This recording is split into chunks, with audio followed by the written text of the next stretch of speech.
नमस्कार दोस्तों, आप सभी का study quiz with Nirmala YouTube channel पर स्वागत है। हम यहाँ सोल्व करने वाले हैं एमपी टेट सेकंड शिफ्ट 10 मार्च का पेपर। इससे जस्ट पहले थोड़ी देर पहले मैंने फर्स्ट शिफ्ट का पेपर अपलोड किया है। अगर आपने वो नहीं देखा है तो देख लीजिए। और ठीक वैसे ही डेली पेपर देखिए, 26 मार्च को लास्ट पेपर है। इससे आपको अनुमान लगेगा कि कहाँ से प्रश्न पूछे जा रहे हैं, कैसे प्रश्न आ रहे हैं, आपके पेपर में कैसा प्रश्न पूछा जा सकता है।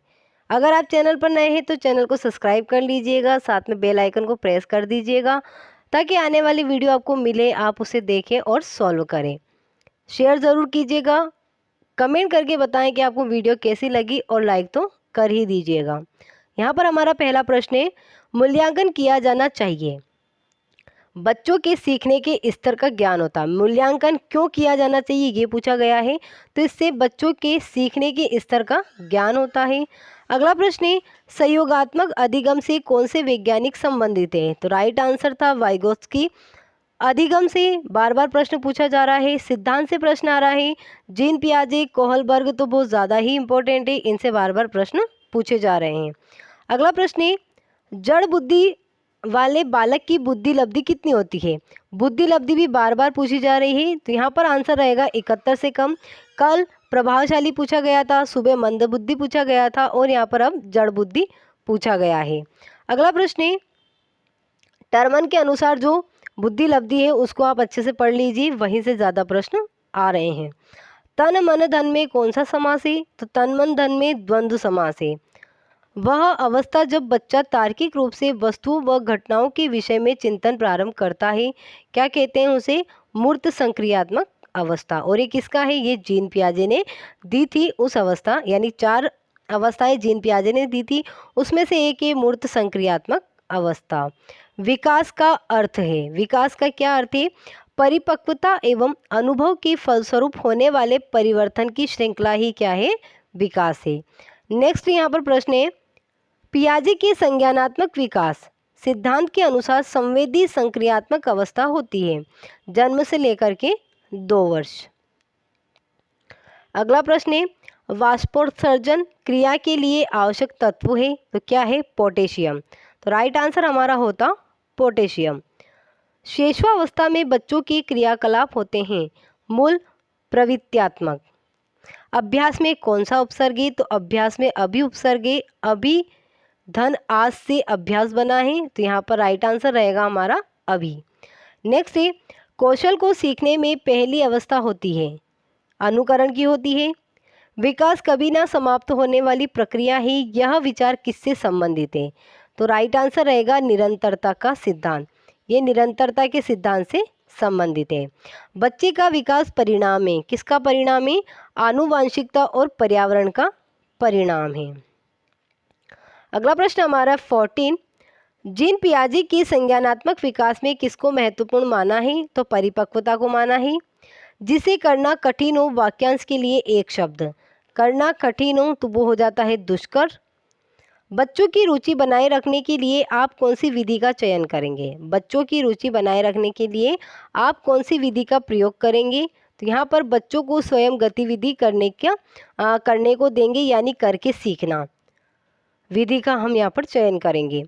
पंख का तत्सम शब्द होगा तो पक्ष होगा, राइट आंसर हमारा होता पक्ष। अगला प्रश्न है, प्राथमिक स्तर पर मातृभाषा में शिक्षा देना बेहतर है, प्रकृति के वातावरण में बच्चों को सीखने में सहायता करेगा।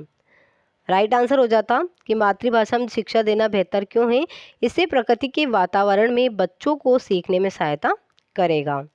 नेक्स्ट है, बाल केंद्रित शिक्षा में शामिल है, बाल केंद्रित शिक्षा में बच्चों के लिए हस्तपरक गतिविधियां शामिल है।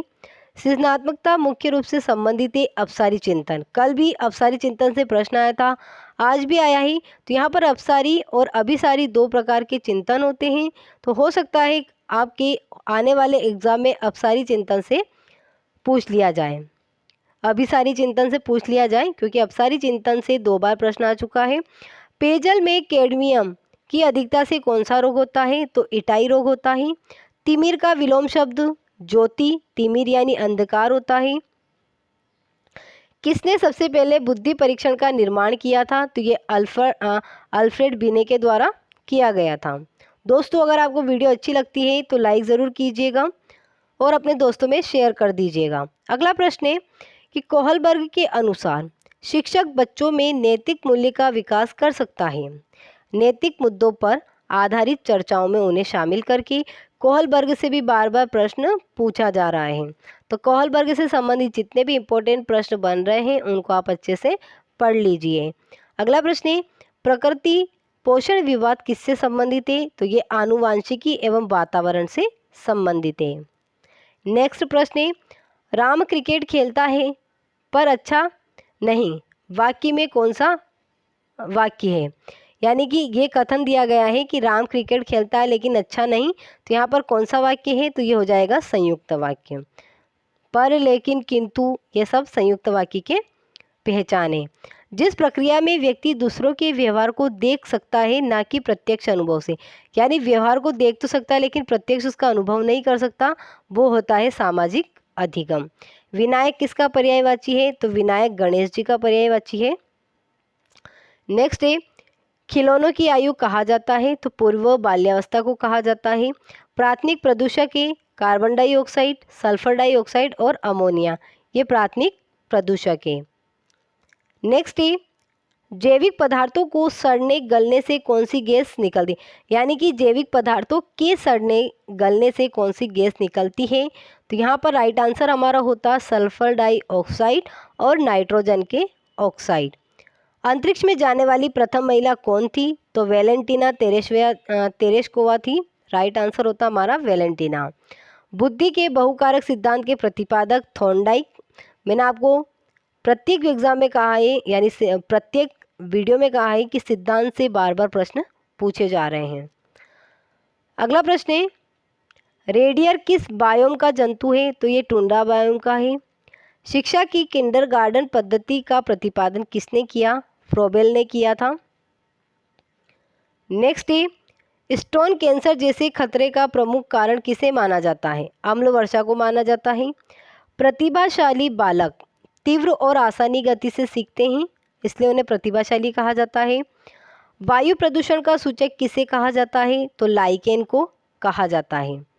नेक्स्ट है, एक समावेशी कक्षा में किसी शिक्षा की सबसे महत्वपूर्ण भूमिका है? कक्षा के लिए एक ऐसी योजना बनाना कि प्रत्येक बच्चा सामान्य गति से आगे बढ़े, उसे ही क्या कहते हैं? समावेशी शिक्षा, यानी कि समान रूप से सभी को शिक्षा दी जाए। नेक्स्ट है, शिशु में प्रेम की भावना बहुत प्रबल होती, कब होती है? शैशवावस्था में। बच्चे दुनिया के बारे में अपने समझ का सृजन करते हैं, यह श्रेय किस वैज्ञानिक को जाता है? तो ये कथन है या ये श्रेय जाता है जीन पियाजे को। तो राइट आंसर हमारा होता जीन पियाजे। अब आप देख लीजिए, सिद्धांत से संबंधित बार बार प्रश्न पूछे जा रहे हैं। कोहलबर्ग, जीन पियाजे, वाइगोस्की, अधिगम, इनसे प्रश्न रिपीट हो रहे हैं। कहीं ना कहीं से बार बार घुमा फिरा कर आपसे प्रश्न पूछे जा रहे हैं, तो आप इन चीज़ों को अच्छे से पढ़ लीजिएगा। वीडियो अगर आपको अच्छी लगी है तो लाइक ज़रूर कीजिएगा और कमेंट सेक्शन में बताइएगा। धन्यवाद।